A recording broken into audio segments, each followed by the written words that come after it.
আগ পর্যন্ত 24টা ঘন্টার সেকেন্ডে সেকেন্ডে সেকেন্ডে সেকেন্ডে ভয় আমি রোজাদার রোজাদার রোজাদার, আমার আল্লাহ আমার আল্লাহ আমার আল্লাহ আমার আল্লাহ। 24টা ঘন্টার সেকেন্ডে সেকেন্ডে সেকেন্ডে সেকেন্ডে তাকওয়া অবলম্বন হয়, তাকওয়া অবলম্বন হয়, তাকওয়া অবলম্বন হয়। ঘরে বইয়াও আল্লাহ দেখে, বাহিরে বইয়াও আল্লাহ দেখে, ভিতরে বসেও আল্লাহ দেখে। পানির নিচে ডুব দিছে তখনও মনে করে আল্লাহ দেখে। আল্লাহর বান্দা জমিনের মধ্যে যেখানেই যায় খেল খেল বাজার করে আমি রোজাদার আল্লাহ দেখে। হ্যাঁ, একটা কেমন জানি একটা খেল পয়দা হয়ে যায়। এই জন্যই তো আমার আল্লাহ কয় লাআল্লাকুম তাত্তাকুন, যারা রোজা রাখে তাদের ভিতরে আল্লাহর ভয় ভীতি সঞ্চয় হয়, আল্লাহর ভয় অর্জন হয়। কেমন? ঘরের মধ্যে ছেলে নাই, ঘরের মধ্যে মেয়ে নাই, ঘরের মধ্যে ভাই নাই, ঘরের মধ্যে বোন নাই, ঘরের মধ্যে একা।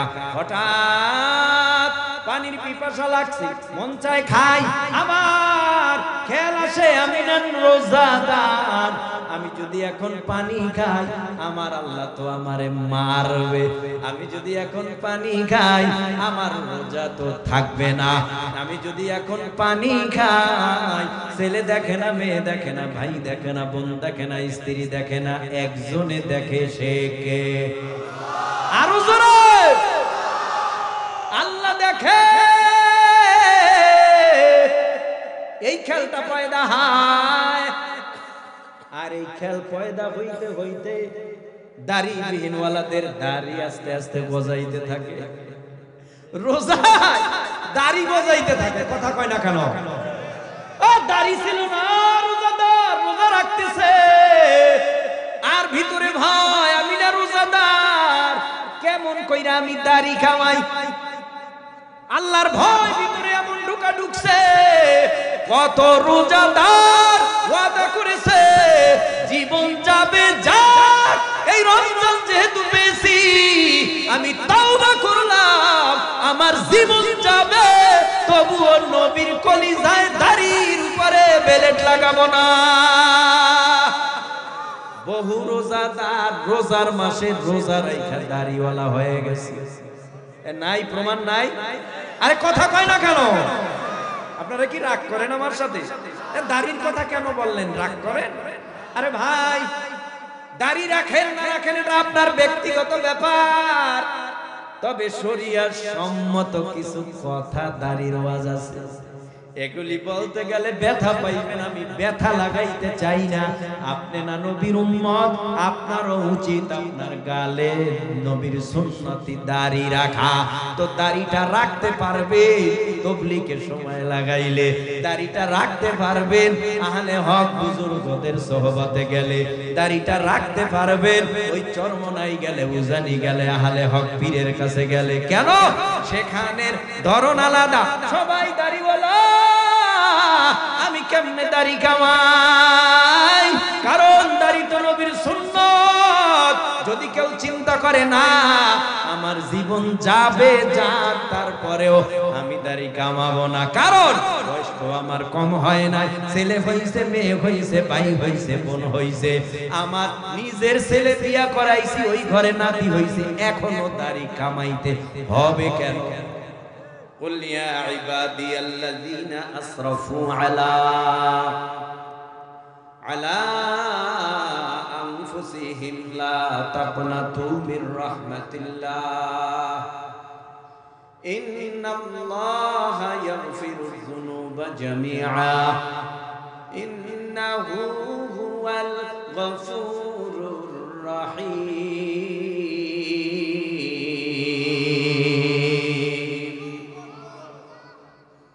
এই আয়াতটা নাজিলের প্রেক্ষাপটটা ছিল এমন, মুহাম্মদুর রাসূলুল্লাহ সাল্লাল্লাহু আলাইহি ওয়াসাল্লাম আপনারা জানেন মক্কা ছেড়ে মদিনায় গেছে হিজরত করে, আবার মদিনা থেকে মক্কায় ঢুকলেন 10,000 মুসলমান নিয়ে। তো 10,000 মুসলমান নিয়ে যখন মক্কা বিজয় করলেন, মক্কার সকল বেঈমানেরা আতঙ্কে।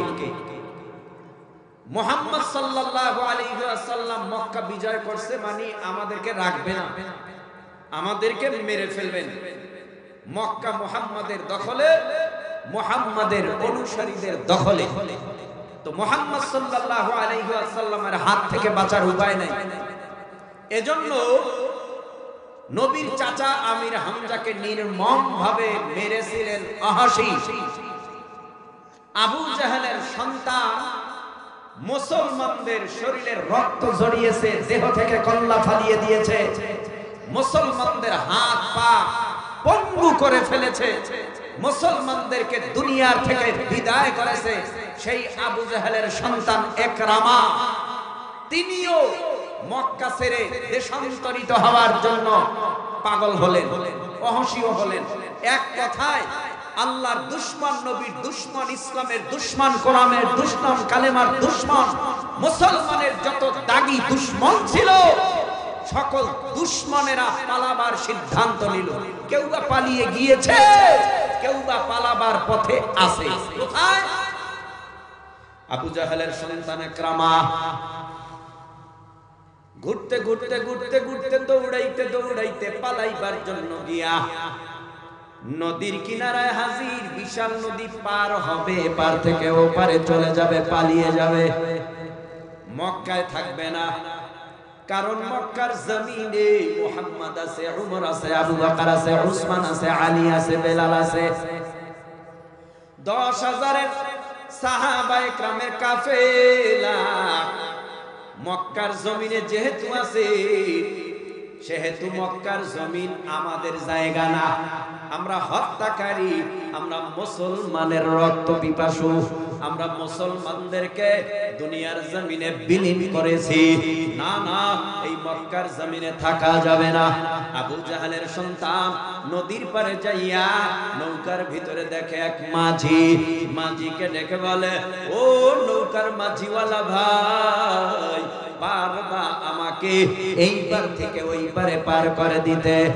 মাঝি ডাক দিয়া বলে, কেন তুমি এই মক্কা ছাইরা যাবা?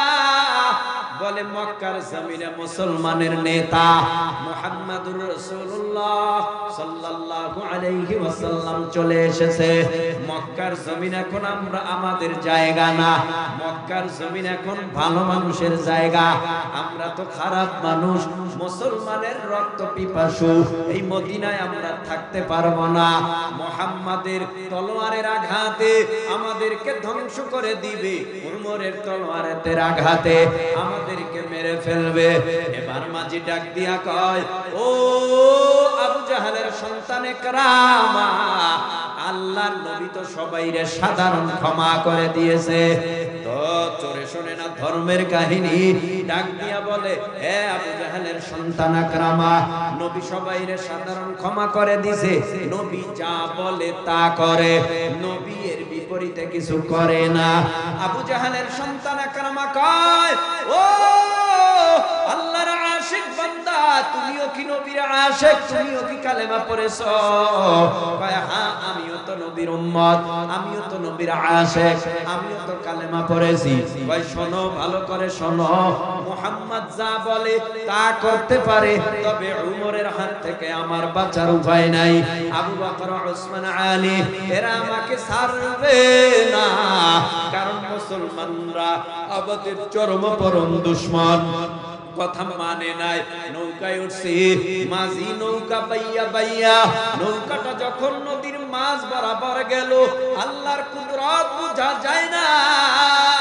হঠাৎ আকাশটা মেঘাচ্ছন্ন হয়ে গেল, তুফান শুরু হয়ে গেল, বিজলি চমকাইতেছে, নদীর পানিটায় তরঙ্গ শুরু হয়ে গেছে। যাবে কোথায়, যাওয়ার কোনো জায়গা নাই। আবু জাহেলের সন্তান ইকরামা সারা জীবন যেই খোদার ইবাদত করছে, যেই খোদারে ডেকেছে, ওই খোদার নাম স্মরণ কইরা জিহ্বা নাড়াইয়া জবান খুলে ডাকে, ও লাত আমারে বাঁচাও, উজ্জা বাঁচাও, মানাত বাঁচাও। লাতের কাছে সাহায্য চায়, উজ্জার কাছে সাহায্য চায়, মানাতের কাছে সাহায্য চায়। হে আল্লাহর গোলাম, ও যুবক, ও তরুণ, ও কিশোর, ও মুরব্বি বাবা, একটু জিহ্বা নাড়াইয়া বলো না, যত বড় মুসিবতেই পড়ি না কেন, মুসিবতে হেফাজত করনে বলার নাম কি? কষ্ট হইতেছে, কষ্ট হয়। এবার লাত্রে ডাকে মা, নাত্রে ডাকে ওজ্জারে ডাকে, কাজ হয় না। মাঝি ডাক দিয়া কয়, তুমি এই লাত্রে ডাইকা তুমি হেফাজত পাইবা না, তুমি বিপদ থেকে রক্ষা পাইবা না। ওজ্জার ক্ষমতা নাই, মানাতের ক্ষমতা নাই, লাতের ক্ষমতা নাই। এখন যদি তুমি মুহাম্মদ সাল্লাল্লাহু আলাইহি ওয়াসাল্লামের উসিলা দিয়া মুহাম্মাদের আল্লাহরে ডাক দিয়া বলো, ও মুহাম্মাদের খোদা, তুমি আমাকে এই বিপদ থেকে বাঁচায় দাও, আমি কসম করে বলতে পারি তোমার এই বিপদ আর থাকবে না। আমার আল্লাহ মুহূর্তের মধ্যে তুফান বন্ধ করিয়া এই বড় মুসিবত থেকে আল্লাহ তোমারে হেফাজত করবে। আর দেরি করে নাই, এবার আবু জাহালের সন্তান ডাক দিয়া বলে, ও মুহাম্মাদের আল্লাহ, আর দেরি করিও না। লাতের নাম ডাকলাম, ক্ষমা পাইলাম না। উজ্জার নাম ডাকলাম, ক্ষমা পাইলাম না। মানাতের নাম ডাকলাম, ক্ষমা পাইলাম না। ও মুহাম্মাদের আল্লাহ, তোমার কাছে আমি এখন আশ্রয় চাই, তুমি আমাকে বিপদ থেকে রক্ষা করো, হেফাজত করো। আল্লাহর নাম নিয়ে মুহাম্মাদের উসিলা দিয়া দোয়া করতে দেরি, আমার আল্লাহ নদীর তরঙ্গ ঠান্ডা করতে দেরি না। কাদের কুদরত দারি বড় কামাল, কাদের কুদরত দারি বড় কামাল, আনতা রাব্বি আনতা হাসবি যুল জালাল, তুহি কাদের জলিলুল্লাহ জাহাদার, বহার হালে তুহি মেরা নেগাহদার। আর দেরি করে নাই, নৌকাটা তরঙ্গ ঠান্ডা নদীর কিনারায় এসে হাজির হয়ে গেল। এবার নৌকা থেকে নাইমা আবু জেহেলের সন্তান জবানের আওয়াজ উঁচু করিয়া বলে, আমার নবী কই, আমার নবী কই, আমার নবীরে দরকার, যেই নামের উসিলা দিয়া আমি নদীর ভিতরে ক্ষমা চাইলাম, আশ্রয় চাইলাম, আল্লাহ আশ্রয় দিল, ওই নবী ছাড়া আমি বাঁচবো না, ওই নবীকে আমার দরকার। দৌড়াইতেছে মাঝি, পিছন দিয়া বলে, ও আবু জেহেলের সন্তান একরামা, কি হইছে ভাই? কথা পরে, আগে কালেমা পড়ব, তারপরে তোমার সাথে কথা হবে। আমার কলিজা জ্বলে নবীর মহব্বতে, আমার কলিজা জ্বলে আল্লাহর মহব্বতে। ওইদিকে অহসীয় নবীর দরবারে হাজির, এইদিকে আবু জাহেলের সন্তান একরামাও নবীর দরবারে হাজির, নবীর কাছে গিয়া হাজির হইতেছে। অন্যদিকে নবীর কাছে উপস্থিত সাহাবা একরাম নজর করে তাকায়, দেখে বহু দূর থেকে আবু জাহেলের সন্তান একরামা আসতেছে নবীর দিকে। সাহাবীরা বলে, ও পয়গম্বর, যদি একরামা এবং ওই আহসির মতলব ভালো হয়, ভালো ব্যবহার পাবে, আর যদি ব্যবহার খারাপ হয় তাহলে এই তলোয়ারের ব্যবহার পাবে। আর দেরি করে নাই, নবী বলে, আসতে দাও, আসতে দাও। নবীর কাছে গিয়া আহসি দাঁড়াইছে, এইদিকে আবু জাহেলের সন্তান একরামাও দাঁড়াইছে। এই কই যান আপনি? বাসায় যায়? নাম্বার আছে, 1 নাম্বার 2 নাম্বার, চিনেননি আপনারা? কি 1 নাম্বার কি? হ্যাঁ, 2 নাম্বার কি? এটা তো শিখার জায়গা, এটা শিখার জায়গা না। তো আমি এখন ছোট হইলেও তো ওস্তাদ, কারো ছেলের বয়সী, কারো নাতির বয়সী। তবলিগে জাননি আপনারা? কথা কয়, তবলিগে সময় লাগান না আপনারা? আহলে হক পীর মাশায়েখের দরবারে যান না? চরমড়াই যান না? তো গেরা কি শিখায়? না বইলেই যাইতে হয় আমির সাহেবের কাছে, না অনুমতি নিতে হয়? কি অনুমতি? আমি শিশু দিতে যাবো এটা কয় না? 1 নাম্বার আমি বাথরুমে যাবো এটা কয়? কি কয়? 2 নাম্বার। আবার 3 নাম্বার আসেনি, আবার বিড়ি টিড়ি টানে, এটাও 3 নাম্বার বানাইছে। বিড়ি টানারা 3 নাম্বার বানায় এটারে। এগুলি আমরা পছন্দ করি না। 1 নাম্বার যদি আসে আস্তে এক আঙ্গুল জাগাইবেন, অনুমতি ছাড়া এখান থেকে 1 চুল পরিমাণ নড়া যাবে না, ঠিক আছে? কথাও কয় না। এরা চিন্তা করতেছে হুজুর আইছে তো চিল্লেই মিল্লেই জাগবা, যা কয় কোগবা, এমন নি। আরে যখন আপনি প্যান্ডেলের ভিতরে বসছেন তখন আপনার অধীনে আপনি নাই, যেহেতু বসেছেন এখন আমার অধীনে চলতে হবে। আপনার যাইতে হলেও আমার কাছে জিজ্ঞেস করে যেতে হবে। রাজি? রাজি আছে? কারা কারা রাজি নাই? হাত জাগাইছে। হুশ নাই, জোশ উঠছে। ইনশাআল্লাহ আমরা কোথাও গেলে এই নিয়মে যাব ভাইরা আমার। এই মাহফিলের ভিতর থেকে কেউ উঠা বসা করলে বক্তা যারা ওয়াজ করে এদের খেয়াল উল্টা পাল্টা হয়ে যায়। আপনি তো দেখতেছেন, হ্যাঁ হুজুরে বয়ান করতেছে কি মজা, আপনি করেন না এখানে আইয়া ওয়াজ, দেখি কয়জন টেহে। কথা বুঝেন না? ওয়াজ করা এত সহজ, এত সহজ না। ওই তবলিগের সময় লাগায়, সবাই কথা কইতে পারে? সবাই তো কথা বলতে পারে না। কেউ 1 মিনিট কইয়া কয় আমি আর পারছি না, আবার যখন আর এক চিল্লা লাগায় তখন আবার ওই 1 মিনিটে কাম হয় না, আরে 6 মিনিট দাও। এখন একজনে কয় বেশি হয়ে যাইতেছে, ধরু মিয়া। এই যে কথা চলতেছে আর কথা থামে না, এটা কে দিছে কে দিছে কে দিছে? আল্লাহ দিছে। এমন না এমন না, এমন মনে কইরেন যে এমনি এমনি চলতেছে। আল্লাহ আমাদেরকে ধৈর্য ধারণ করার তৌফিক দান করুন। এই যে আমি কথা বললাম, এই যে উল্টাপাল্টা কতগুলি কথা বের করলেন আমার দ্বারা, এরম জানি আর না হয় ইনশাআল্লাহ। নবীর সামনে হুঁশিয়ার একরামা হাজির হইয়া নবীরে ডাক দিয়া বলে, ও পয়গম্বর, আমরা যেই গুনাহ করেছি, অপরাধ করেছি, যার কোনো সীমানা নাই, আল্লাহ কি আমাদের মাফ করবে, ক্ষমা করবে? জাহান্নামের আগুন থেকে কি আল্লাহ আমাদের বাঁচাবে? নবী আমার নজর করে তাকায় দেখে আবু জাহেলের সন্তান একরামা অন্যদিকে অহসি। নবী কয়, অহসি তুমি আমার চোখের আড়াল হয়ে যাও, আড়াল হয়ে যাও, আড়াল হয়ে যাও, আমার দৃষ্টি থেকে একটু দূরে সরে যাও, কারণ তুমি আমার চাচা আমির হামজাকে নির্মম ভাবে শহীদ করেছো। কেমন নির্মম? বলে নবীর চাচা আমির হামজার চক্ষু উগড়ায় ফেলেছে, নাক কাইটা ফেলাইছে, ঠোঁট কাইটা ফেলাইছে, চোখ উগড়ায় ফেলেছে, কান কাইটা ফেলাইছে, সব কিছু কাইটা কাইটা কাইটা কাইটা টুকরা টুকরা কইরা হিন্দা নিজে মালা মালাইয়া গলায় বসে, মালা মালাইয়া গলায় পড়ছে। কি ব্যাপার? নবী আমার ডেকে বলে, একটু দূরে সরিয়া যাও, তোমার দেখলে আমার চাচার কথা মনে পড়ে, আমার কষ্ট লাগে, দুঃখ লাগে, ব্যথা ভাই। এই তো দূরে সরে গেল। নবী তো ইন হুয়া ইল্লা ওয়াহয়ু ইউহা, ওহী আসলে নবী কথা কয়, নালে চুপ থাকে। প্রশ্ন করছে আল্লাহ কি মাফ করবে? আল্লাহর নবী কথা বলেন না। পরক্ষণেই আমার আল্লাহ আসমান থেকে জিবরাইলের মাধ্যমে নবীর কাছে আল্লাহ কোরআনের আয়াত ওহী পাঠাইয়া নবীরে বলে, পয়গম্বর কুল ইয়া ইবাদিয়াল্লাযীনা আসরাফু আলা আনফুসিহিম লা তাকনাতু মির রাহমাতিল্লাহ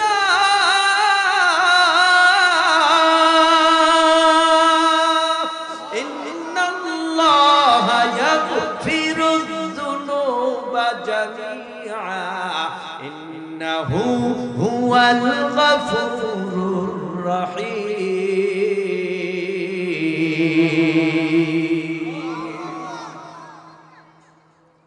আল্লাহ পাক রব্বুল আলামিন বলে, ও পয়গম্বর, দুনিয়ার জমিনে যে যত বড় অপরাধী হোক না কেন, জমিনের মধ্যে মানুষ লাতের পূজা করে, উজ্জার পূজা করে।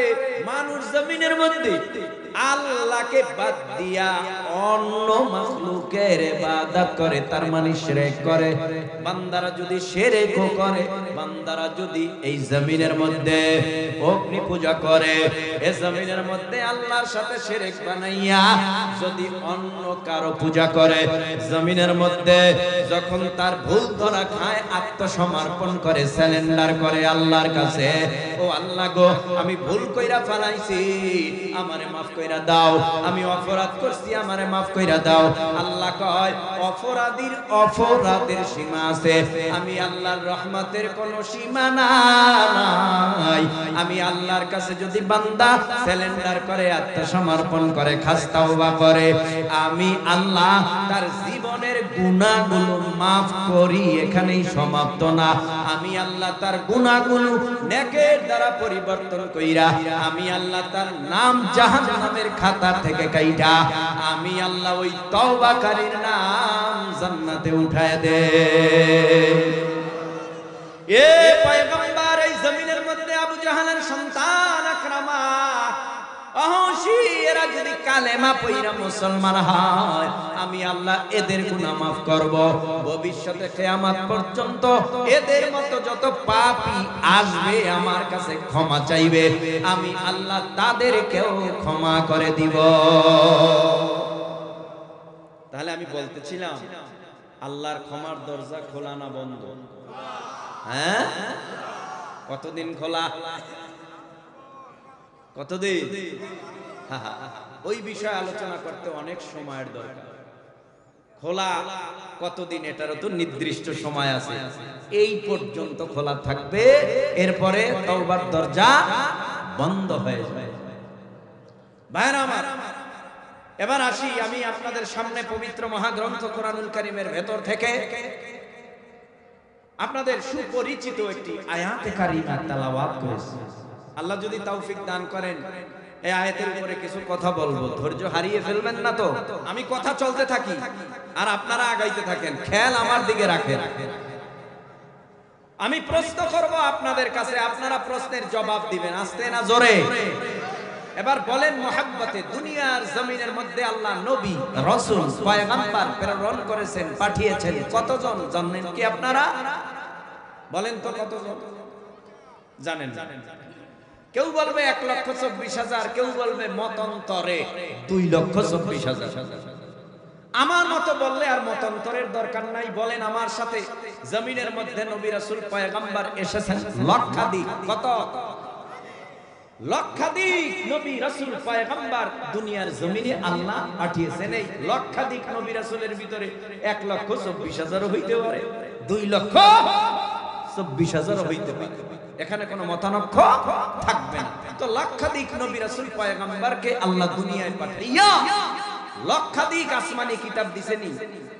কথা কয় না, মাথা ঝুলানো যাবে না, কথা বলতে হবে। জমিনের মধ্যে লক্ষাধিক আসমানি কিতাব। আসমানি কিতাব কয়টা? 4টা খালি না 104টা? 104টা আসমানি কিতাব। 104 জন নবীর উপরেও নাজিল হয় নাই, মাত্র কয়েকজন নবীর উপরে 104 খানা আসমানি কিতাব নাজিল হয়েছে। এর মধ্যে ছোট ছোট ছোট ছোট সহিফা 100 খানা, বড় 4 খানা আসমানি কিতাব, একটা তাওরাত, আর একটা জাবুর, আর একটা ইনজিল, আর একটা পবিত্র মহাগ্রন্থ আল কোরআন। 100 সহিফা গোটা দুনিয়ার জমিনের মধ্যে যাদের উপরে নাজিল হয়েছে, নবীরা নাই, সহিফাও নাই। হযরত মুসা নবীর উপরে আমার আল্লাহ আসমানি কিতাব তাওরাত নাজিল করেছে, দাউদ নবীর উপরে জাবুর, ঈসা নবীর উপরে ইনজিল, মুহাম্মদুর রাসূলুল্লাহ সাল্লাল্লাহু আলাইহি ওয়াসাল্লামের উপরে পবিত্র মহাগ্রন্থ আল কোরআন।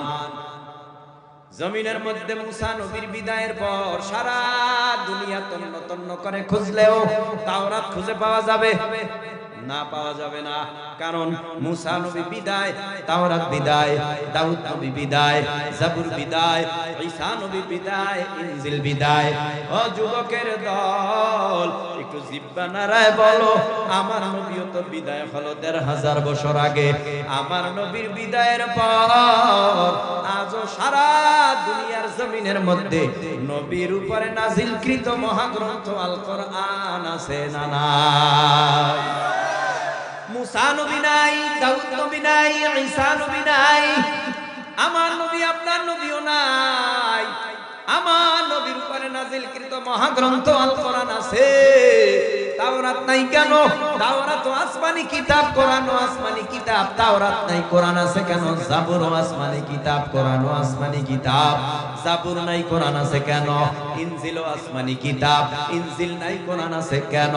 100 সহিফা ছোট ছোট আসমানি কিতাব, সেগুলি নাই, কোরআন আছে কেন? আমার আল্লাহ তাওরাত, জাবুর, ইনজিল আর সহিফা নাজিল কইরা আল্লাহ বলেন নাই আমি আল্লাহ নিজে সংরক্ষণ করব, হেফাজত করব। কিন্তু কোরআন নাজিল করার পর আল্লাহ পাক রব্বুল আলামিন বলেন ইন্না নাহনু নাযালনা যিকরা ওয়া ইন্না লাহু লাহাফিজুন।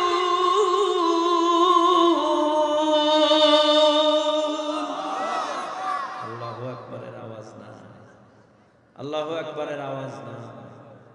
যত আল্লাহু আকবারের আওয়াজ দুর্বল হবে তত বেঈমানের পিঠের উপরে অপেক্ষা করে।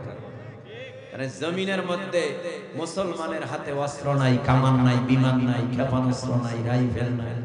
মুসলমানের আছে শুধু ঈমানি আওয়াজ, আল্লাহু আকবার। এই আল্লাহু আকবারের আওয়াজ যতদিন থাকবে বেঈমানরা মাথার উপরে লবণ রাইখা বড়ই খাইতে পারবে না। আপনারা আল্লাহু আকবার বললে কোনো কষ্ট লাগে? বলেন আল্লাহু আকবার, আরো জোরে বলেন। নাস্তিকতা নিপাত যাক, দ্বীন ইসলাম জিন্দাবাদ। নাস্তিকতা নিপাত যাক, দ্বীন ইসলাম জিন্দাবাদ। কোটি প্রাণের একই আওয়াজ, খোদাদ্রোহী সার পাবে না, এই বাংলায় ঠাই হবে না। মুসলমানরা জেগেছে আজ, জোর কদমে সামনে চলো, বজ্র কণ্ঠে আওয়াজ তুলো, সবাই মিলে একই তালে দাও না স্লোগান, নারায়ে তাকবীর। আর জোরে নারায়ে তাকবীর। কোরআন সুন্নাহর আলো। আওয়াজ আমার কানে কি সমস্যা না? আপনাদের আওয়াজই দুর্বল, আমি নিজে বুঝি। আওয়াজ দুর্বল ও কেন? আওয়াজ দুর্বল কেন? বলে আমরা হারাম কম খাই না, সুদ কম খাই না, ঘুষ কম খাই না, অন্যায় কম করি না। বিপদ, এই আওয়াজে বিপদ। হ্যাঁ হুজুর আর আওয়াজ, ভবিষ্যৎ দিলে আর দাওয়াত দিব না, এটাই আপনার ইতি, এটাই আপনার শেষ। ও ভাই, সময় যখন কেউ পায় সময়টারে কাজে লাগাইতে হয়। দাওয়াত পাইবা না পাই, জমিনের মধ্যে হক কথা বন্ধ কইরা পরকালে গঙ্গা বোবা শয়তান হইয়া উঠতে চাই না। একটু মহাব্বতে উঁচু আওয়াজে বলো, সুদ খাওয়া হালাল। কেন আমি ফতুয়া দিছি না? হুজুর গো ফতুয়া কাজে লাগে, হুজুর গো ফতুয়া তো কাজে লাগে। হুজুর আপনি কইছেন হালাল, তো এটারে হালাল বানাই নিলাম। সুদ খাওয়া হালাল না হারাম? আমার মতো হাজার হাজার হাজার কেন লক্ষ কোটি হুজুর একত্রিত হইয়া যদি বলে সুদ খাওয়া হালাল, আপনি মাদ্রাসায় পড়েন নাই, মাদ্রাসার বারান্দায়ও যান নাই, তবে আপনি সেই ছোটবেলা থেকে এই পর্যন্ত জানেন সুদ খাওয়া হারাম। হাজার হুজুররাও যদি কয় সুদ খাওয়া হালাল, আপনি নিজে জোতা হাতের মধ্যে লইয়া বলবেন ওই হুজুর পছন্দ করি না, যেটা হালাল সেটা হালাল, যেটা হারাম ওটা কিয়ামত পর্যন্ত হারাম। ঠিক কি না? এখানে যুবক আছো কারা কারা? হাত উঁচু করো। যুবক যুবক, ও কাহিনী তো এখানে সবই তো বুড়া, এজন্যই তো আওয়াজ দুর্বল। আচ্ছা দেখি তো যুবক, তোমরা হাত জাগাও, যুবকরা হাত জাগাও। তুমি বলে সম্বোধন করছি, ভালোবাসি বলেই বলি। একটু মোহাব্বতে উঁচু আওয়াজে দোনো হাত জাগাও, দোনো হাত দেখি তো। মুরব্বী আপনি হাত জাগাইছেন কেন? আপনি কি যুবক? যুবক না যুবক হইবে আপনাকে পরে পরে আপনাদের কাছে আসতেছি। হাত জাগাইছেন, এবার বলেন তো আল্লাহু আকবার। সবাই কইছে আল্লাহু আকবার, সবাইরে কইতে কইছি আমি। যারা যুবক এরাই বলেন আল্লাহু আকবার।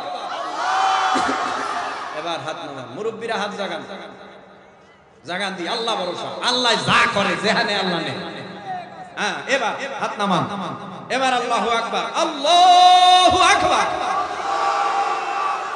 যুবক তোমরা শেষ, তোমাকে ঠগাই দিছি, তোমাকে ঠগাই দিছি।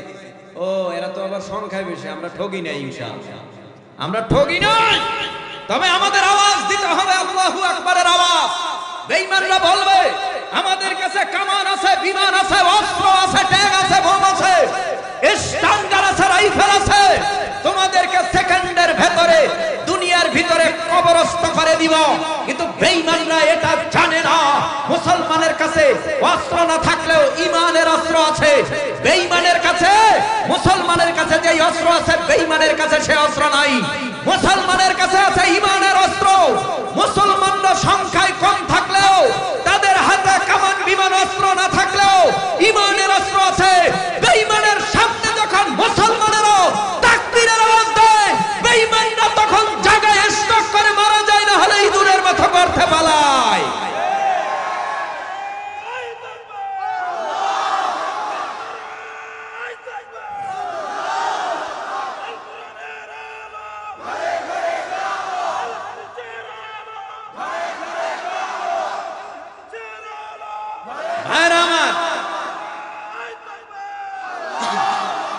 বদরের মাঠে নবীর হাতে অস্ত্র নাই, তলোয়ার নাই, ঢাল নাই, খঞ্জর নাই, যুদ্ধ করার সামগ্রী নেই, ঘোড়া নাই, উট নাই। মুসলমানের সংখ্যা মাত্র 313, বেঈমানের সংখ্যা 1000। এদের হাতে অস্ত্রের অভাব নেই, এদের হাতে যুদ্ধ করার সামগ্রীর অভাব নাই। আবু জাহাল নেতৃত্ব দিতেছে, বদরের ময়দানে লড়াই হবে মুহাম্মাদের সাথে। মুহাম্মাদের সাথে দুনিয়ার কোন কামান বিমান অস্ত্র ট্যাঙ্ক না থাকলেও আমার আল্লাহ আছে, বিজয় হবে মুহাম্মদ সাল্লাল্লাহু আলাইহি ওয়াসাল্লামের। আল্লাহ বললেন নবী আপনি বদরের মাঠে যান। 313 জন নিয়া নবী বদরের মাঠে গিয়ে চোখের পানি ফেলায় বদরের ময়দানে যুদ্ধে গেলেন। ক্ষুধার্ত অবস্থায়, রোজা অবস্থায়, 17ই রমজান বদরের ময়দানে মুসলমানরা হাজির হয়ে গেল। বদরের ময়দানে মুসলমান হাজির হইয়া মুসলমানের নেতা মুহাম্মদুর রাসূলুল্লাহ সাল্লাল্লাহু আলাইহি ওয়াসাল্লাম চোখের পানি ফেলাইয়া আসমানের দিকে তাকাইয়া কান্না করে আর বলে, আল্লাহ আমার মা নাই, আমার বাবা নাই, বেঈমানেরা আমাকে কম কষ্ট দেয় নাই। এই বদরের ময়দানে আমার সমস্ত শক্তি নিয়ে, আমার রক্ত ঝরানো, না খাওয়া মুসলমান 313 নিয়ে আমি বদরের ময়দানে হাজির হয়ে গেছি। তোমার সাহায্য চাই, তুমি সাহায্য করো। আল্লাহর দরবারে চোখের পানি ফেলে যখন নবী কান্না করলেন, আল্লাহ বললেন নবী ভয় নাই, আবু জাহেলের সাথে আমি আল্লাহ নাই, আমি আল্লাহ আপনার সাথে আছি। আপনারা 313 জন না নবী, আমি আল্লাহ একজন আছি 14 জন। ভয় নাই, বদরের মাঠে আমি আল্লাহ ট্রেনিং প্রাপ্ত সেনা বাহিনী ফিরিস্তা আসমানে রেখে দিয়েছি। যখন এই দরকার হবে তখন এই বদরের ময়দানে পাঠাইয়া বেঈমানদেরকে জমিন থেকে হটাইয়া আমি বিজয়ের মালা আপনার গলায় ভরায় দেব। মুসলমান বিজয় অর্জন করছে অস্ত্রের বলে।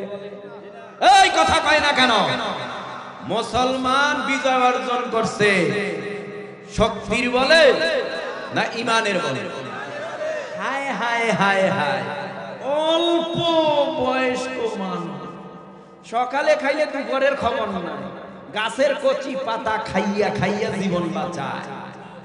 এর গেছে বদরের মাঠ, শরীর দুর্বল, চিকনা, হাড্ডি দেখা,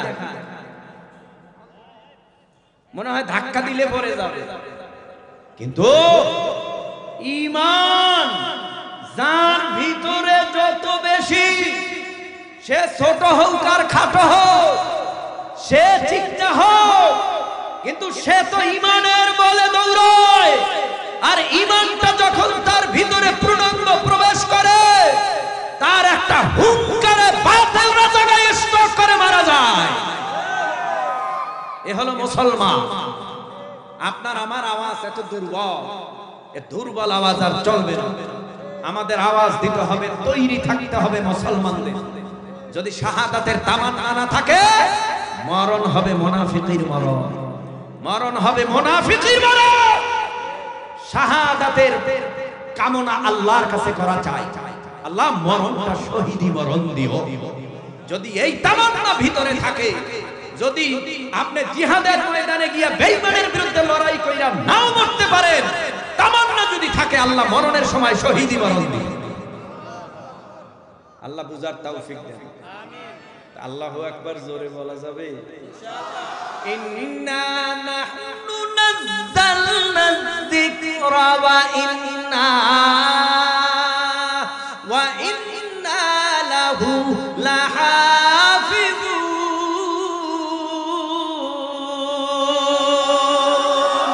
এই কালামে জিন্দা কুরআনে হাকীম হিকমতে লা ইয়াজালাস্তু কাদিম জামিউল ইলমি ফিল কুরআনে হাকীম তাকাসুরাত আনহু আফহামুর রিজালি।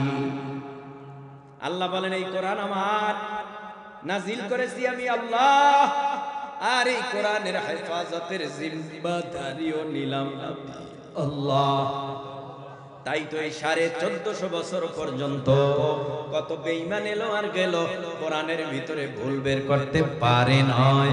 কোরআনের সাথে যারা গাদ্দারি করেছে, আমার আল্লাহ আল্লাহর গজব দিয়া তাদেরকে ধ্বংস করে দিয়েছে। কোরআনটা কেমন, দাম আছে না নাই? ও পর্দার অন্তরালার মা, কোরআনের কেমন দাম? এই কোরআনটা আমার অজান্তে অনিচ্ছাকৃত ভাবে যদি হাত থেকে নিচে পড়ে যায়, মনে হয় যেন আসমান ভাঙা মাথায় পড়ে। কারণটা কি? কোরআনটা আমি ইচ্ছা কইরা ফালাই নাই, অনিচ্ছায় আমার হাত থেকে কোরআনটা জমিনে পড়ে গেছে। যারা কোরআন প্রিয় ইমানদার খাঁটি মুমিন, তাদের কলিজাটা ভেঙ্গে খান খান হয়ে যায়। না জানি আসমান ভাঙা জমিন, আসমান ভাঙা মাথায় পড়ে। কোরআনটা কেমন? বলে কোরআনটা ধরলে সওয়াব, পড়লে সওয়াব, দেখলে সওয়াব, কোরআন বুকে লাগাইলে সওয়াব, কোরআনটা চুমু খাইলেও সওয়াব। এই কোরআনটা নিজে পড়বা, সওয়াব পড়তে পারো না, যারা পড়তে পারে তাদের কাছে বৈশা বৈশা কোরআনের তেলাওয়াত শুনলেও তেলাওয়াতকারীর সম পরিমাণ তোমার আমলনামায় সওয়াব। কোরআন নামাজে পড়লে সওয়াব, নামাজের বাহিরে পড়লে সওয়াব, অর্থ জেনে পড়লে সওয়াব, অর্থ না জেনে পড়লেও সওয়াব। এই কোরআনটা যেখানে যায় সেই জায়গাটা দামি হয়ে যায়। কোরআন যেই রুমে যায় ওই রুমটার দাম আলাদা বেড়ে যায়। কোরআন মসজিদে গেলে মসজিদের দাম বেড়ে যায়। কোরআন মাদ্রাসায় গেছে তো মাদ্রাসার দাম বেড়ে গেছে। কোরআন মক্কায় গেছে, মক্কার দাম বেড়ে গেছে। কোরআনটা মদিনায় গেছে, মদিনার দাম বেড়ে গেছে। এবার আসো ভাই, 12টা মাস, এই 12 মাসের ভিতরে একটা মাস সম্মানিত, বড় দামি। দিনের মধ্যে, সপ্তাহের মধ্যে সেরা দিনের নাম হলো শুক্রবার, নাকি? শুক্রবারের দিন হলো সেরা, কারণ এটা জুমার দিন, গরিবের জন্য হজের দিন। শুক্রবার সপ্তাহের সেরা দিন। এরে আল্লাহর গোলাম, আবার সপ্তাহে দামি 2টা দিন আছে। কেন দামি হইছে? বলে এই 2টা দিন নবী সপ্তাহে রোজা রাখতেন, এই জন্য দামি হইছে। একটা হলো বৃহস্পতিবার আর একটা হলো সোমবার। সপ্তাহের 2টা দিন অনেক দামি। আপনারাও যারা রোজা রাখেন না, বৃহস্পতি শুক্রবার দুটা রোজা, নফল রোজা নবী রেখেছেন, আপনিও যদি রাখেন, আল্লাহর কসম এই জমিনের মধ্যে যতদিন হায়াতে বাঁচবেন সপ্তাহে দুটো রোজা রাখবেন, বড় আকারের কোন রোগ আপনার হবে না। আমার আল্লাহ আপনাকে শেফা দিয়া দিবে। গেল রোজা। ও ভাই, বছরের মধ্যে একটা মাস বড় দামি, যে মাসটার নাম আল্লাহ কোরআনে বলে শাহরু রমাদান আল্লাযী উনজিলা ফীহিল কুরআন।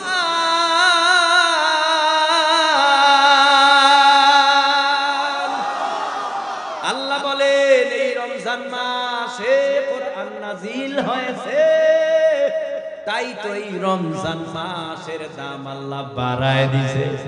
রমজান মাসের ভিতরে এমন একটা রাত আছে, রমজান মাসে কোরআন নাজিল হওয়ার কারণে আমার আল্লাহ রমজানের দাম বাড়ায় দিল।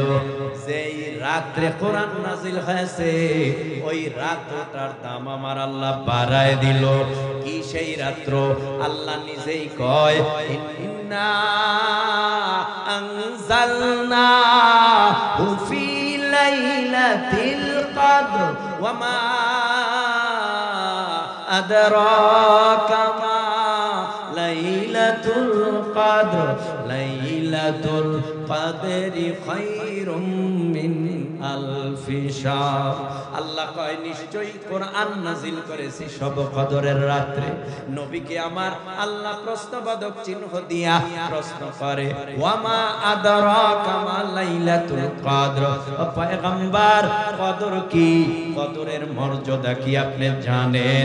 আমার নবী তো জানেন না, আমার আল্লাহ জানায় দেয় লাইলাতুল কদরি খায়রুম মিন আলফি শাহর। সবে কদরের রাত এমন একটা রাত, যদি জাগরিত থাইকা কোন আল্লাহর বান্দা নবীর উম্মত সারা রাত ইবাদত করে, আল্লাহ পাক রব্বুল আলামিন বলেন এই 1000 মাস ইবাদত করলে যেই সওয়াব, সবে কদরের রাতে ইবাদত করলে সেই পরিমাণ সওয়াব। ও ভাই, 1000 মাসে দুনিয়ার জমিনে কত সময় হয়, কত বছর হয়? বলে 83 বছর 4 মাসে ইবাদত করলে যেই সওয়াব হয় ওই পরিমাণ সওয়াব সব কদরের রাতে ইবাদত করলে হয়। এবার আসো ভাই, রমজান কেমন? আল্লাহ পাক রব্বুল আলামিন বলেন, ইয়া আইয়ুহাল্লাযীনা আমানু কুতিবা আলাইকুমুস সিয়াম, ইয়া আইয়ুহাল্লাযীনা আমানু কুতিবা আলাইকুমুস সিয়াম কামা কুতিবা আলাল্লাযীনা মিন ক্বাবলিকুম লাআল্লাকুম তাত্তাকুন।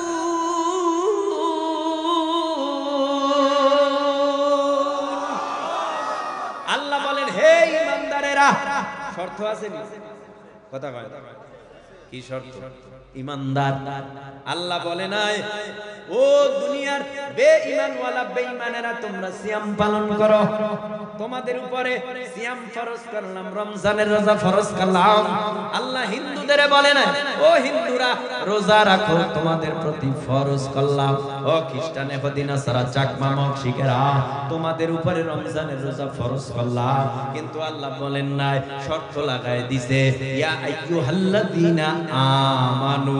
এরপরে আল্লাহ বলছেন কুতিবা আলাইকুমুস সিয়াম, যারা তোমরা আমি আল্লাহর উপরে ঈমান এনেছো, আমি আল্লাহকে যারা বিশ্বাস করো, আমি আল্লাহ তোমাদের প্রতি রমজান। এই এখন থেকে কথাগুলি সাবধানে খেলের সাথে অন্তরের কান লাগায় শোনেন।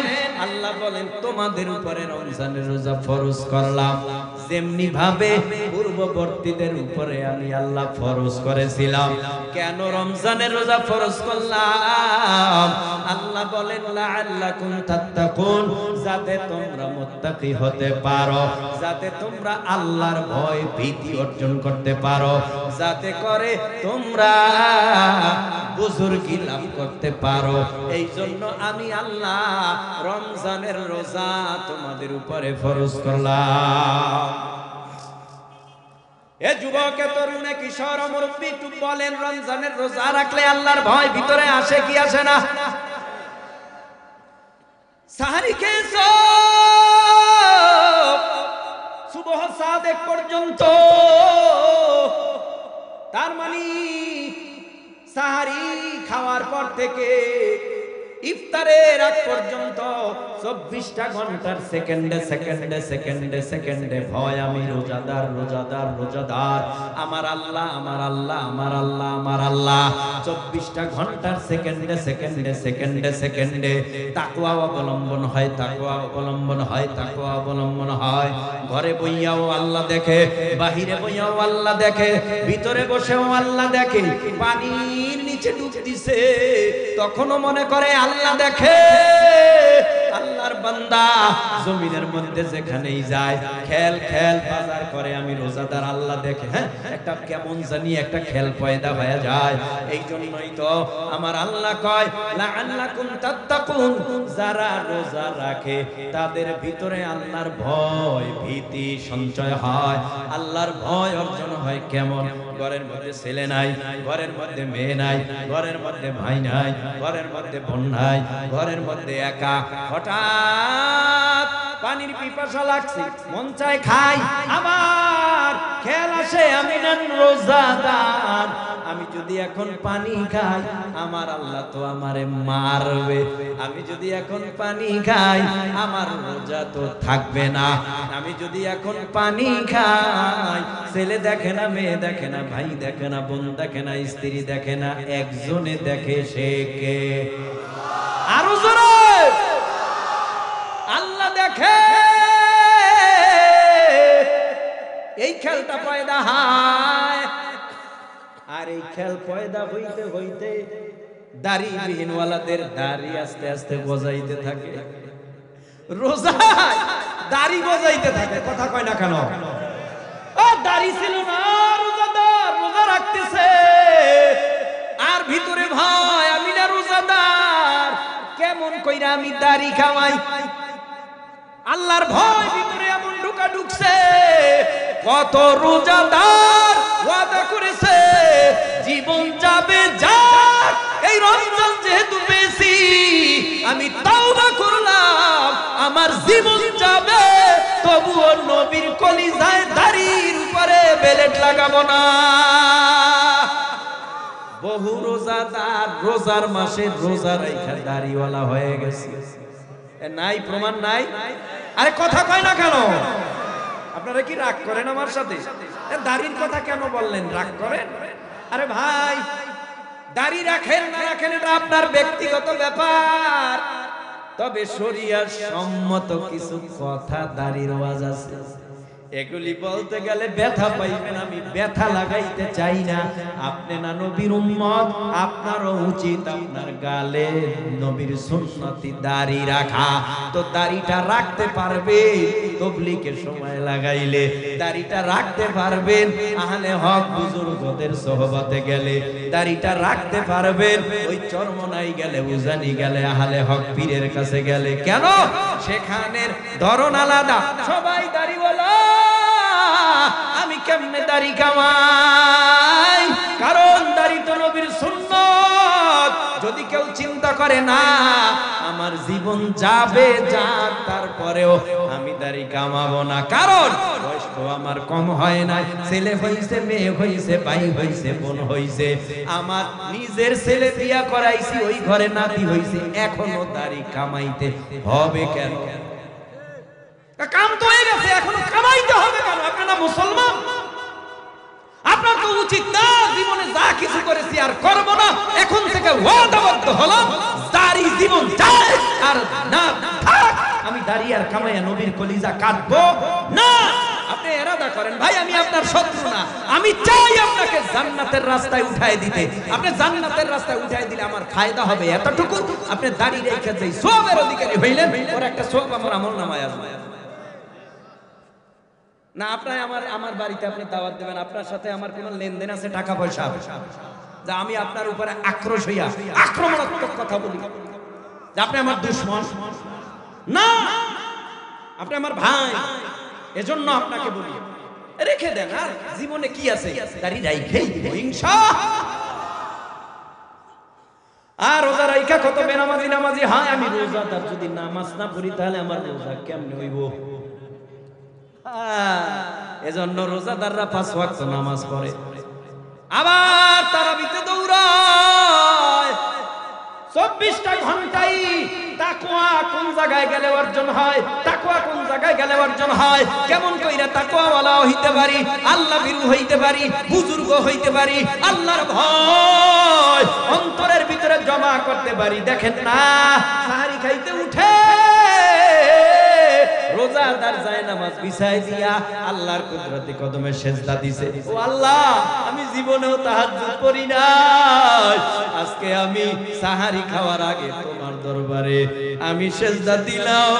ও আল্লাহ তুমি আমার কলিজা ভরা ঈমান দাও, ও আল্লাহ তুমি আমারে নামাজি বানায় দাও, ও আল্লাহ তোমারে চিনি না তোমারে চিনায়া দাও, তোমার ভয় অন্তরের ভিতরে পয়দা করিয়া দাও। রোজাদারের 24টা ঘন্টাই খেল, আমি রোজাদার রোজাদার, এজন্যই তো বলা হয় লাআল্লাকুম তাত্তাকুন, তাকওয়া তাকওয়া তাকওয়া তাকওয়া, আল্লাহর ভয় অন্তরে জমা হয়। এরে আল্লাহর গোলাম, এই নবাবগঞ্জের কোন বড় মার্কেটে তাকওয়া কিনতে পাওয়া যাবে? হ্যাঁ, তাকওয়া কোথাও কিনতে পাওয়া যাবে না। ঢাকার বড় বড় মার্কেটেও তাকওয়া নাই, সারা দুনিয়ার কোথাও তাকওয়া কিনতে পাওয়া যায় না, বেচা কিনা হয় না। তাকওয়া এমন একটা জিনিস যে তাকওয়ার ধারা মানুষ আল্লাহ চিনে যায়। এই তাকওয়াটা কোথায় পাওয়া যায়? বলে তাকওয়াওয়ালা ব্যক্তিদের সাথে চলতে চলতে এই তাকওয়া পাওয়া যায়। তাকওয়া কি? আল্লাহর ভয়। বলেন কি তাকওয়া? কি আল্লাহর কষ্ট হয়? পিছনের ভাইরা কষ্ট হইতেছে, তাহলে সবাই বলেন তাকওয়া মানে কি? আল্লাহর ভয় কি? আল্লাহর ভয় মানে গুনাহ করব না, নেক ছাড়ব না। আল্লাহর ভয় মানে আল্লাহ যেই কাজে খুশি ওই কাজ করব, আল্লাহ যেই কাজে বেজার ওই কাজের কাছেও যাব না। এটাকেই বলে তাকওয়া। ও ভাই, চেহারা সুন্দর হইলেই তার তাকওয়া, তার ভরা কলিজা ভরা তাকওয়া। চেহারা সুন্দর, এইটা মনে করবেন চেহারা যার সুন্দর ওর মধ্যে মনে হয় তাকওয়া ভরা। মেম্বার হইলেই তাকওয়া ভরা, চেয়ারম্যান হইলেই তাকওয়া ভরা, মন্ত্রী এমপি হলেই তাকওয়া ভরা। বলে না, চেহারা দিয়া তাকওয়ার মাপকাঠি হয় না। আলেম পাস, ফাজিল পাস, কামেল পাস, আবার দাওরা পাস, ইফতাহ, মুহাদ্দিস, শাইখুল হাদিস, বড় পীর হলেই কি তাকওয়া মাপকাঠি? তাকওয়া বড় পীর হইলেই কি তার ভিতরে বড় তাকওয়া? কয় না, তাকওয়াওয়ালা হওয়া যায় না। তাকওয়া ভিন্ন একটা জিনিস, যেই তাকওয়াটা দুনিয়ার জমিনের মধ্যে গরিব না হইলে, ধনী না হইলে তাকওয়া পাওয়া যাবে না এমন না, আলেম না হইলেও তাকওয়া পাওয়া যাবে না এমন না। গায়রে আলেম যারা আছে তাদের মধ্যেও তাকওয়া থাকতে পারে, আলেমের মধ্যেও থাকতে পারে, বড় লোকের মধ্যেও থাকতে পারে, ছোট লোকের মধ্যেও থাকতে পারে, সুন্দরের মধ্যেও তাকওয়া থাকতে পারে, কালোর মধ্যেও তাকওয়া থাকতে পারে। যেমন বেলালে হাফসি, গোলাপের ঘরের গোলাম, কালোর উপরেও কালো। আলকাতরা চেনেন? আপনার দেশে আলকাতরা আছে? কালো বেলাল উমাইয়ার ঘরে, বলবো ঘটনা সংক্ষেপে, যেহেতু তাকওয়ার আলোচনা, তো তাকওয়াটা কি একটু বুঝান লাগবে না? বেলাল কালো গোলামের ঘরের গোলাম, বেলালের বাবা বেলালের দাদাও গোলাম, উমাইয়ার ঘরে গোলামি করতেছে। এই গোলাম তো আর এক মালিককে চিনিয়া ফালাইছে, যেই মালিকের নাম কি নাম কি নাম কি নাম কি, আরো জোরে বলে আল্লাহ নামের মালিককে চিনিয়া ফালাইছে। লা ইলাহা ইল্লাল্লাহ মুহাম্মাদুর রাসূলুল্লাহ কালেমা পড়েছে।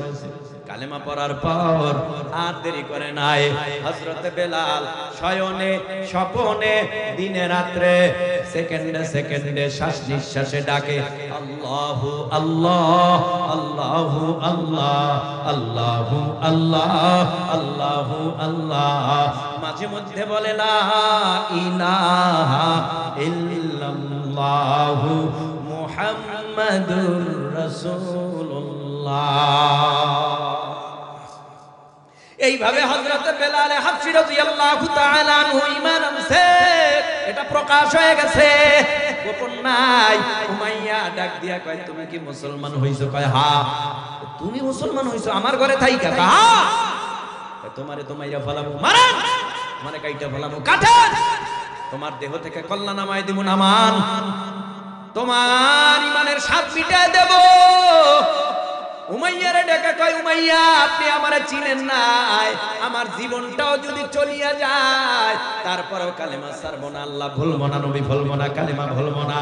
আখিরাত থেকে একটা সেকেন্ডের জন্য আমার অন্তর তাকওয়া থেকে একটা সেকেন্ডের জন্য দূরে সরাইতে পারবেন না। জোরে কোন সুবহানাল্লাহ। হযরতে বেলাল হাবশীকে উত্তপ্ত মরুভূমির বালুর উপরে চিৎ করে শোয়ায় দিছে। হযরতে বেলালের বুকের উপরে ভারী একটা পাথর চাপা দিয়ে দিছে। হযরতে বেলাল কথা বলতে পারে না, জিহ্বাটা বের হয়ে গেছে। গরম লোহা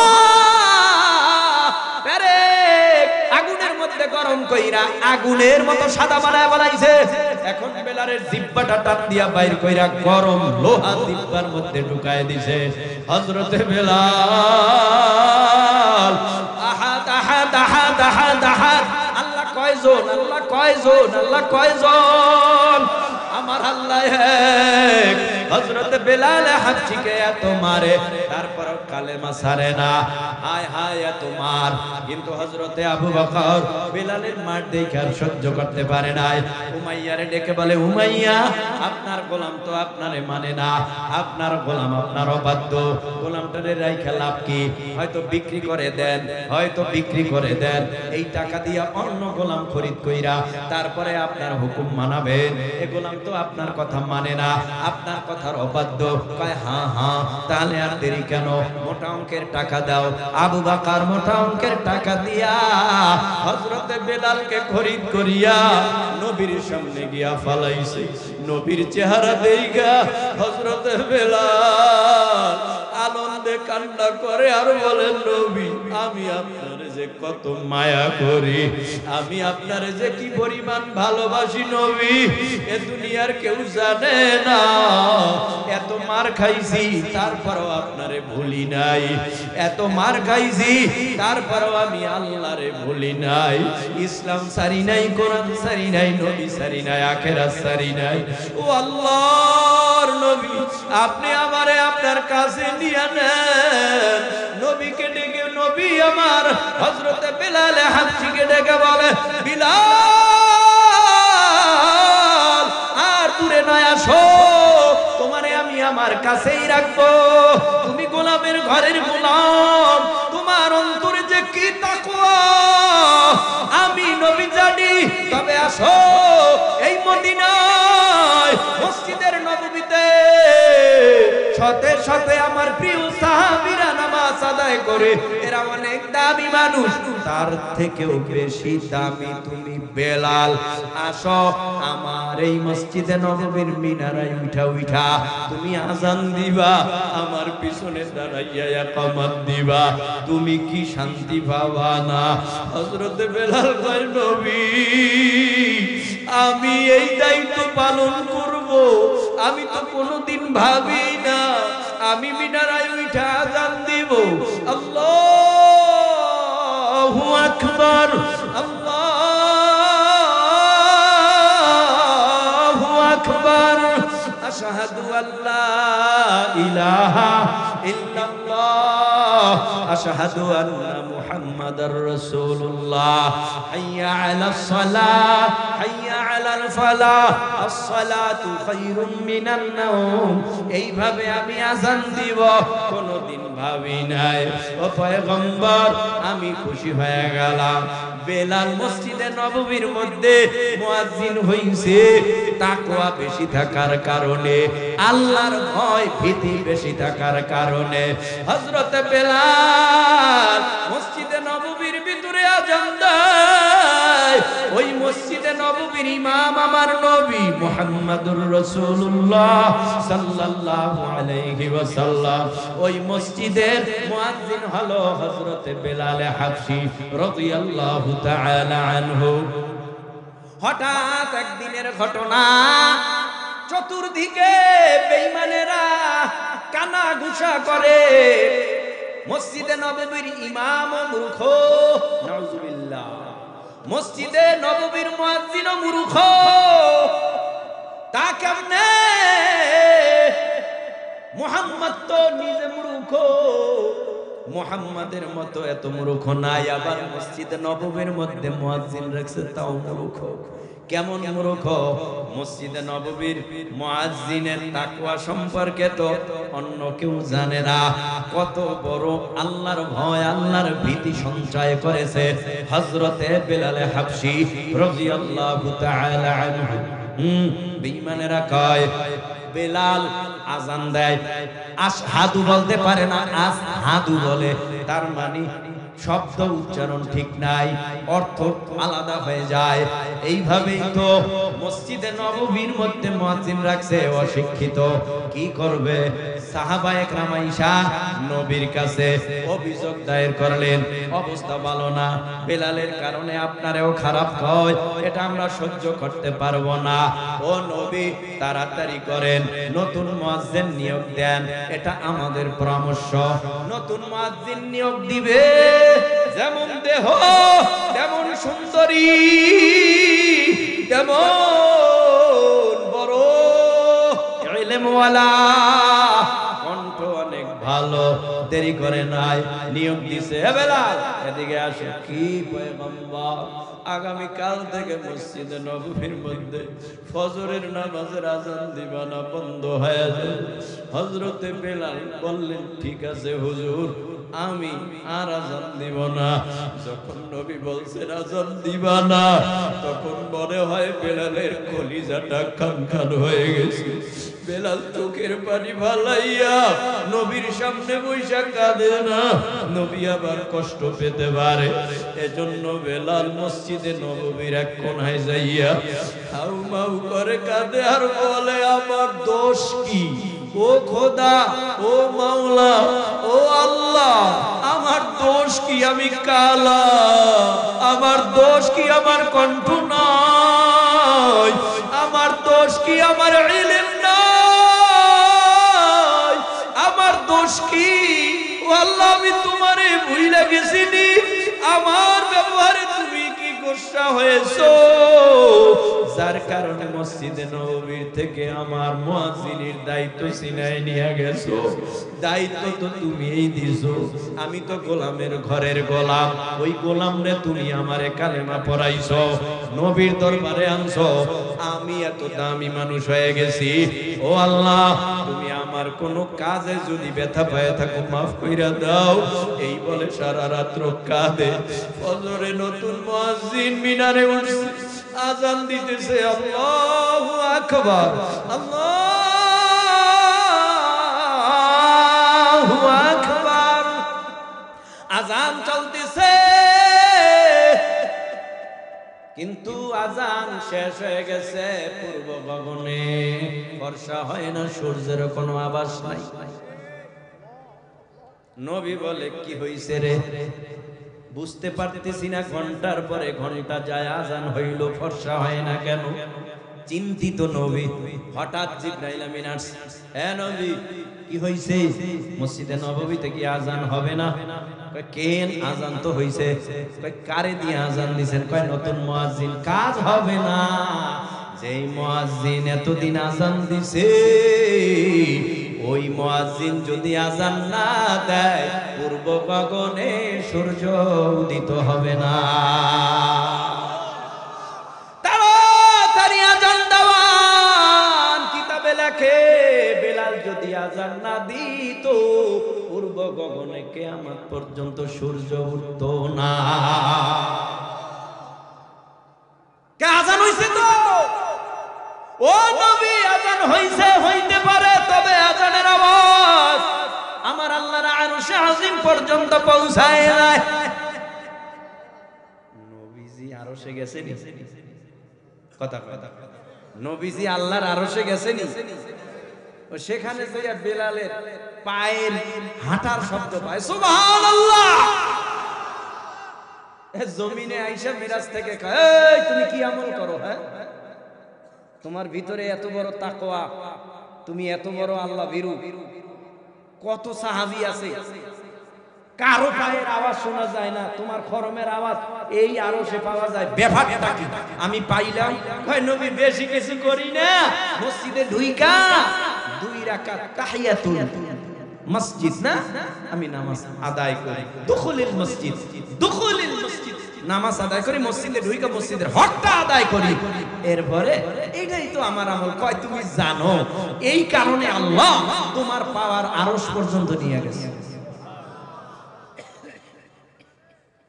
রাগ করতেছেন? কষ্ট হইতেছে? আল্লাহু আকবার বলেন। পিছনের ভাইরা বলেন, আপনারা না, পিছনের ভাইরা বলেন আল্লাহু আকবার।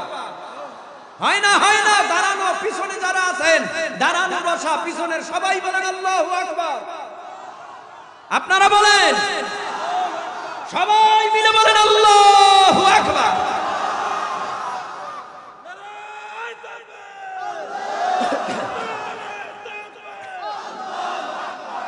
ভাইরা আমার, আলহামদুলিল্লাহ, শুকরান, জাযাকুমুল্লাহ খাইর, আহসানাল জাযা।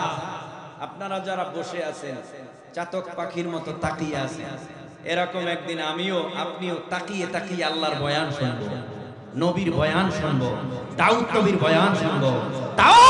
তাওরাত থেকে না, জাবুর থেকে না, ইনজিল থেকে না, সহিফা থেকে না, এই কোরআন থেকে আল্লাহর কোরআনের বয়ান আল্লাহ নিজে করবে। সেই দিন কোরআনের বয়ান শুনতে রাজি আছেন? কারা কারা? নারে তাকবীর! হাত না। বিশ্বাস হয়নি আল্লাহ ওয়াজ করবে? কথা কয় না, আল্লাহ নিজে ওয়াজ করবে। আমগো দুনিয়ায় বয়ান কারটা বেশি ভাল লাগে? কণ্ঠ যার যত ভালো তার ভিতরে রুহানিয়াত আছে কিনা, তার রুহে, তার কলবে যত পরিমাণ তাকওয়া এবং কণ্ঠ যদি ভালো হয় তার বয়ান বেশি ভাল লাগে। আবার কণ্ঠর দরকার নয়, কিন্তু তাকওয়া ভিতরে বোঝায়। এ ব্যক্তি যখন দ্বীনের দাওয়াত দেয়, মেহনত করে, ঈমান ও আমলের কথা বলে, তখন তার কথায় মানুষ চোখের পানি ঝরায়। আছে না নাই? আছে না নাই? তাহলে পুঁজি লাগবে কি? তাকওয়া। পুঁজি লাগবে কি? কি তাকওয়া বিভিন্ন জায়গা থেকে কেনা যায় না, তবে কিছু কিছু আমল করলে তাকওয়া অবলম্বন হয়। ঠিক না? যেমন মক্কায় একটা ঘর আছে। কার ঘর? আল্লাহর ঘরে গেছেন যারা যারা হাত তোলেন। আল্লাহর ঘরে গেছেন, তাওয়াফ করছেন মদিনায়, মক্কায়। মাশাআল্লাহ, এই হাজী সাহেব সব মাশাআল্লাহ হাত নামান। আমিও গেছি, এজন্য আবার কই না যে হুজুর আমি আজ জায়গায় আমি গেছি, এজন্য জায়গাইছি। এই যে কাবা ঘরে চতুর্দিক দিয়ে তাওয়াফ করা হয় না?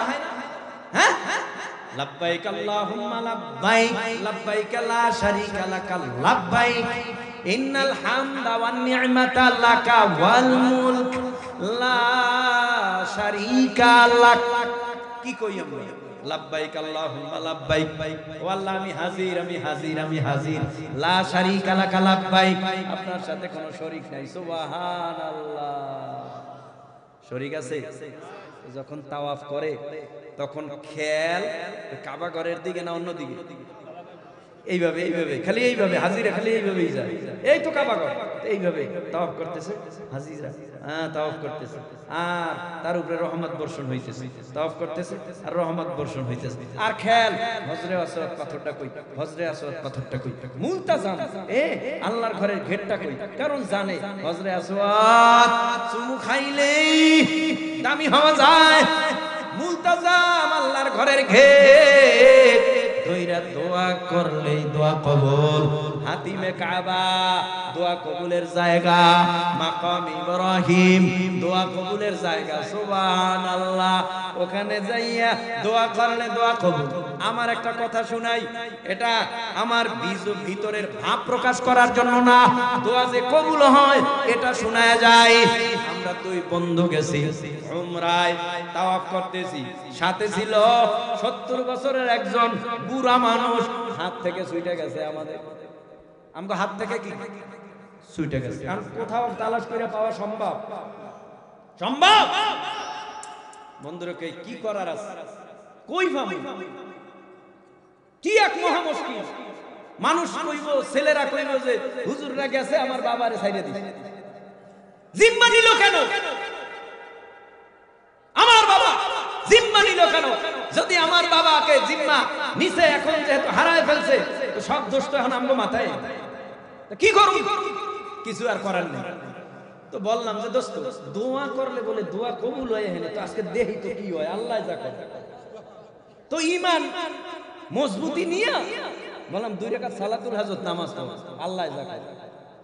এই দুইজনে 2 রাকাত সালাতুল হাজত নামাজ পড়িরা আল্লাহর কাছে দোয়া করছে, ওই দোয়া শেষ কইরাই কদম বাড়াইছি দেই সামনে, মানে আমগো চাক্ষুষ প্রমাণ। তার মানে ওটা এমন একটা জায়গা, দোয়া করলেই দোয়া কবুল। কিছু কিছু সময় নিজেরা পরীক্ষা করবেন মিয়া, ইমানের দুর্বলতা কেন, তাহাজ্জুদ করবেন, তাহাজ্জুদে উঠে দোয়া করবেন।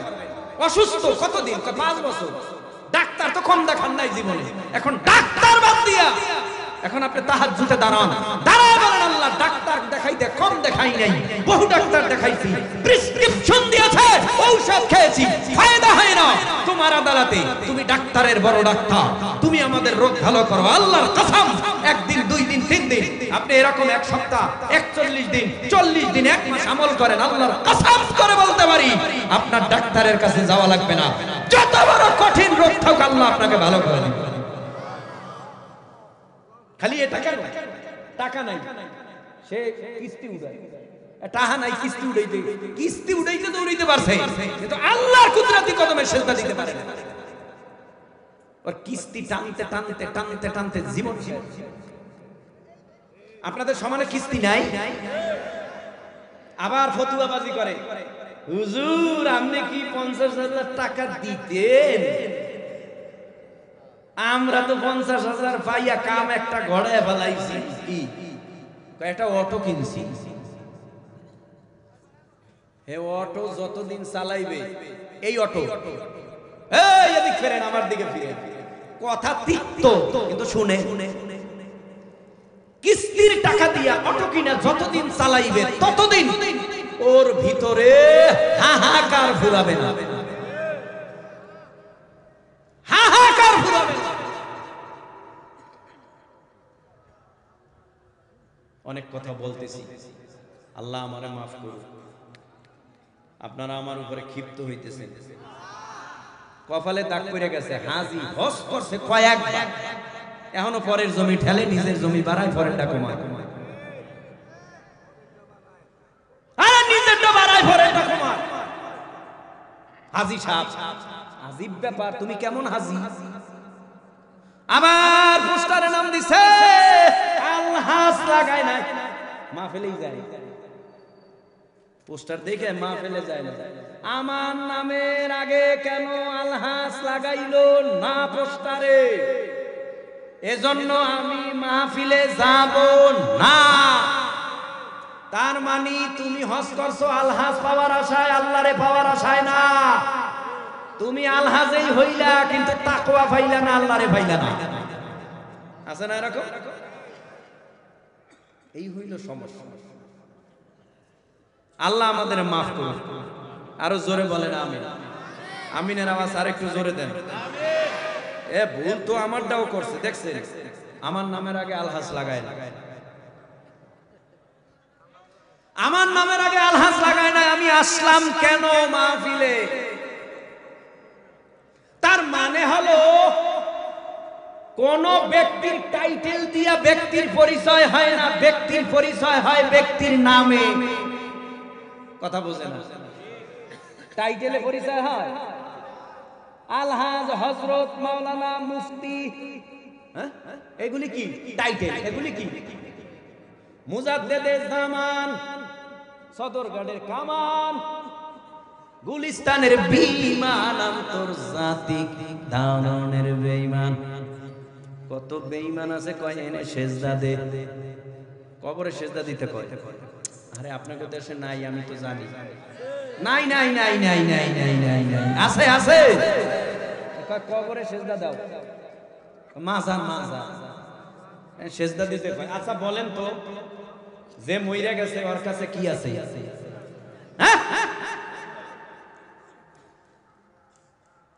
তো টাইটেলে মাইটেলে কিছু হয় না। আমার নামের আগে যদি কোনো টাইটেল না থাকে, টাইটেলে তো আর ওয়াজ করে না, ওয়াজ করেন নামে, ঠিক না? আল্লাহ তাআলা আমাদের বুঝার তৌফিক দেন। আপনার দরওয়াজার কিনারায় গুনার বোঝা মাথায় নিয়ে হাজির হইলাম।